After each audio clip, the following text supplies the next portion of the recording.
금요 성령 집회에 오신 성도님들을 주님의 이름으로 또 환영하고 축복합니다. 이 시간 가운데 또 말씀과 기도와 찬양 가운데 또 하나님을 깊이 만나시고 하나님 앞에 더욱더 나아가시는 은혜가 있기를 간절히 소원합니다. 오늘 시편 42편 말씀은 시편 기자가 사슴이 시냇물을 찾기에 갈급함 같이 자신의 영혼이 주님을 만나기에 갈급합니다 라는 기도로 시작하고 있습니다. 그런데 그가 이렇게 말하는 이유가 있습니다. 첫 번째로 그가 이렇게 말하는 이유는 그가 지금 하나님을 만나지 못하는 상황에 있기 때문입니다. 어떤 이유 때문인지 알 수 없지만 그가 지금 하나님을 만나지 못하는 상황이 있기 때문에 하나님을 만나기를 간절히 원하고 있는 것입니다. 두 번째로는 그가 하나님과 인격적인 교제를 경험한 자라는 것을 알 수 있습니다. 만약 그가 하나님과 함께하는 기쁨을 경험하지 못했다라면 그는 지금 하나님을 만나기를 원하지 않았을 것입니다. 하나님을 갈망하는 것이 아니라 그저 자신이 고난 가운데 구원받기만을 원했을 것입니다. 물론 오늘 시편 42편을 읽었던 것처럼 하나님께서 자신을 고난 가운데 구해주기를 원하는 기도가 맞습니다. 그러나 동시에 그는 하나님과 함께 보냈던 그 시간 자체를 귀하게 여긴 신자라는 것을 우리는 알 수 있습니다. 그래서 시편 기자는 1절에서 뿐 아니라 2절에서도 이렇게 동일하게 말합니다. 내 영혼이 하나님 곧 살아계신 하나님을 갈망하나니 내가 어느 때에 나아가서 하나님의 얼굴을 배울까. 시편 1편 42편 1절과 2절을 보면 하나님을 갈망하고 그래서 하나님을 만나기 원하는, 하나님을 만나기 간절히 원하는 그 시편 기자의 마음이 나타나고 있습니다. 사랑하는 여러분, 시편 42편은 우리가 고난 가운데 낙심할 수 있지만 어떻게 완전히 낙심하지 않을 수 있는가를 하나님 앞에 솔직하게 쏟아내는 기도입니다. 그러나 동시에 시편 기자가 그렇게 할 수 있는 힘이 어디에 있는가를 우리에게 말해주는 시편이기도 합니다. 그래서 오늘 본문을 읽다 보면 자신이 당한 고난 때문에 낙심하고 있는 그 시편 기자를 만날 수 있습니다. 3절과 4절과 5절과 9절과 11절의 시편 기자는 계속해서 반복하게 말합니다. 자신이 처한 상황 때문에 그는 낙심하고 낙담하고 슬퍼하고 있는 것입니다. 그런데 우리 여기에서 오해하지 말아야 할 것이 하나 있습니다. 그가 낙담하고 있다고 해서, 그가 낙심하고 있다고 해서 그에게 믿음이 없다라고 우리는 말할 수 없다라는 것입니다. 왜입니까? 우리 역시 그럴 수 있지 않습니까? 우리에게 믿음이 있지만 그 믿음대로 살아가지만 우리가 당하는 그 고난 때문에 우리 역시 낙심하고 우리 역시 슬퍼하고 우리 역시 의심할 수 있지 않습니까? 우리는 이미 1절과 2절에서 그가 고난 가운데 낙심하고 있지만 그가 하나님과 만나는 시간을 얼마나 기뻐했는지를 이미 말씀을 통해 알고 있습니다. 그런 하나님과 함께하는 시간을 통해 지혜를 얻었고 힘을 얻었습니다. 그래서 그는 하나님을 기억하고 하나님을 만나기를 간절히 원하고 있는 것입니다. 하나님과 동행하며 하나님께 주시는 힘으로 그의 삶을 지탱한 시편 기자이지만 그럼에도 낙심이 찾아올 때, 고난이 찾아올 때 그는 낙심하고 슬퍼하고 두려워한 것입니다. 물론 그렇지 않은 이들도 있을 것입니다. 그러나 그럴 수 있다는 것을 우리는 잊지 말아야 합니다. 우리 역시 고난 가운데 낙심할 수 있고 슬퍼할 수 있고 두려워할 수 있고 염려할 수 있습니다. 그래서 고난 가운데 낙심하고 있는 자들을 향해 우리는 그들이 믿음이 없다라고 정죄해서는 안 된다는 것입니다. 그리고 상대방뿐 아니라 우리 자신을 향해서도 그 믿음 가운데 낙심할 때 정죄하지 말아야 한다는 것입니다. 사랑하는 여러분, 그렇다면 우리가 믿음 가운데 살아가지만 낙심이 찾아올 때 우리는 어떻게 해야 할까요?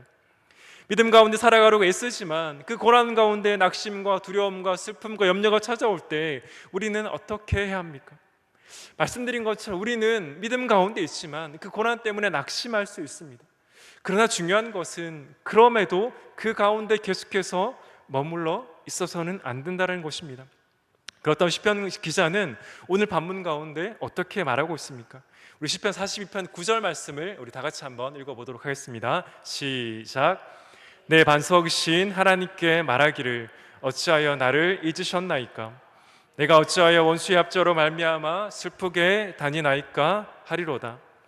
시편 기자는 지금 하나님 향해 이렇게 말하고 있습니다. 하나님 어떻게 저를 잊어버리실 수가 있습니까? 시편 42편을 우리가 방금 같이 읽었지만 시편 기자는 이렇게 말합니다. 하나님, 제가 하나님을 기억하고 있는데 어떻게 하나님은 저를 잊어버릴 수 있습니까? 라고 시편 기자는 말합니다. 또한 그는 동시에 이렇게 말합니다. 어떻게 하나님께서 원수를 살려주셔서 저를 슬프게 하십니까? 하나님께서 왜 원수를 살려주셔서 그 원수가 저를 압제하도록 내버려 두십니까? 라고 시편 기자는 하나님을 향해 원망하고 있습니다. 근데 사랑하는 성도 여러분, 우리도 하나님을 향해 원망해도 될까요? 어쩜 이렇게 생각하시는 분이 있을지 모르겠습니다. 시편 기자는 믿음이 좋아서 이 성경에 기록된 만큼 의롭기 때문에 그는 하나님께 이렇게 기도할 수 있지만 우리는 그렇지 않아서 그럴 수 없다라고 생각할지도 모르겠습니다. 그러나 성경은 그렇게 말하지 않습니다. 시편 기자나 저와 여러분이나 하나님 앞에 동일한 죄인이라고 말합니다. 그가 우리보다 의롭고 믿음이 좋아서 하나님을 향해 원망하는 것이 아닙니다. 그는 그저 자신의 모든 상황을 알고 계시는 그 하나님 앞에 자신의 마음을 솔직하게 쏟아내고 있는 것입니다. 사랑하는 여러분, 하나님은 우리의 모든 것을 알고 계십니다. 제가 말씀드리지 않아도, 우리가 기도하지 않아도 하나님 우리의 모든 상황과 우리의 모든 마음의 낙심과 슬픔과 염려과 고난과 그 모든 것들을 다 이미 알고 계십니다. 그러나 그럼에도 하나님은 그 기도를 받으시기 원하시기 때문에 하나님 앞에 우리가 나가서 기도하는 것이 아닙니까? 그래서 우리의 기도가 하나님 앞에 솔직해야 하는 것입니다. 하나님 앞에 숨길 것이 없어서 어쩔 수 없이 솔직하게 기도하는 것이 아니라 이미 모든 것을 알고 있지만 그럼에도 하나님께서 우리가 하나님 앞에 나가 간절히 기도하는 것을 원하기 때문에 우리가 하나님 앞에 나가 기도하는 것입니다.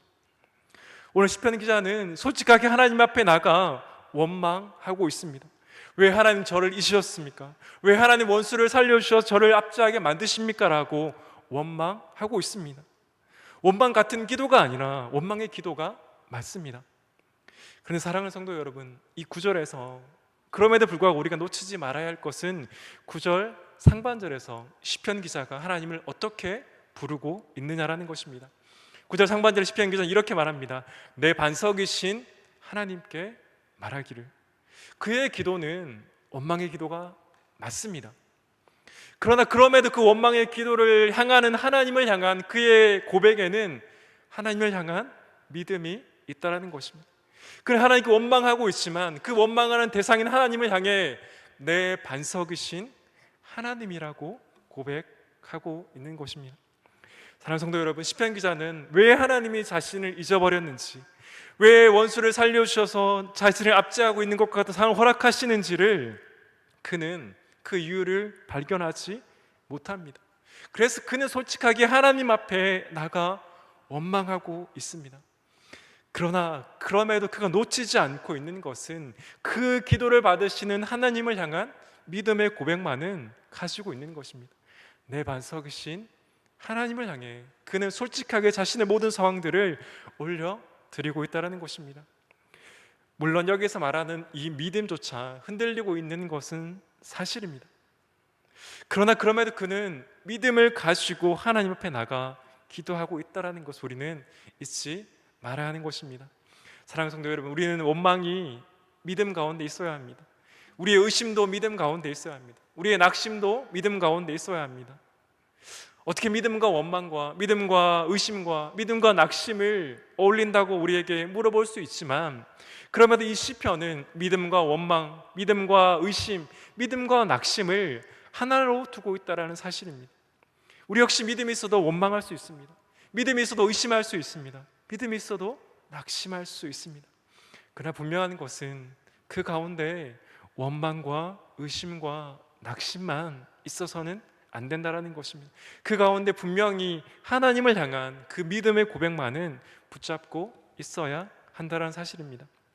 그런데 오늘 시편 42편을 쭉 읽어가다 보면 그럼에도 불구하고 원망이 더 커지고 의심이 더 커지고 낙심이 더 커지려고 하는 시편 기자를 우리는 만날 수 있습니다. 그럴 때 우리는 어떻게 해야 할까요? 사실 우리의 삶 가운데 그럴 때가 더 많지 않습니까? 계속해서 하나님 앞에 기도하지만 여전히 변하지 않는 상황 가운데 의심이 더 커지고 원망이 더 커지고 낙심이 더 커질 때가 있지 않습니까? 그때 그렇다면 우리는 어떻게 해야 할까요? 오늘 본문의 시편 기자는 그때 어떻게 하고 있을까요? 오늘 본문 42편 5절과 우리 11절 말씀을 우리 함께 읽어보도록 하겠습니다. 5절과 11절 말씀입니다. 시작. 내 영혼아, 내가 어찌하여 낙심하며 어찌하여 내 속에서 불안해하는가? 너는 하나님께 소망을 두라. 그가 나타나 도우심으로 말미암아 내가 여전히 찬송하리로다. 11절입니다. 내 영혼아 내가 어찌하여 낙심하며 어찌하여 내 속에서 불안해하는가. 너는 하나님께 소망을 두라. 나는 그가 나타나 도우심으로 말미암아 내 하나님을 여전히 찬송하리로다. 그 믿음을 붙잡고 흔들리는 믿음을 붙잡고 기도하는 그 가운데, 그럼에도 불구하고 원망이 커지고 의심이 커지고 낙심이 커지는 그 상황 가운데 시편 기자는 어떻게 하고 있습니까? 이때 시편 기자가 하는 것은 다른 것이 아닙니다. 바로 자신의 영혼을 향해 선포하고 있는 것입니다. 의심과 낙심과 그 원망이 커질 때 사실 우리의 마음은 우리를 향해 계속해서 그 원망과 낙심과 의심을 더 크게 만듭니다. 그때 우리가 해야 될 것은 우리의 마음이 우리를 향해 하는 말을 듣는 것이 아니라 우리가 우리의 영혼을 향해 선포하는 것입니다. 우리 함께 읽었던 이 5절과 11절은 그 시편 기자가 자신의 영혼을 향해 선포하는 것입니다.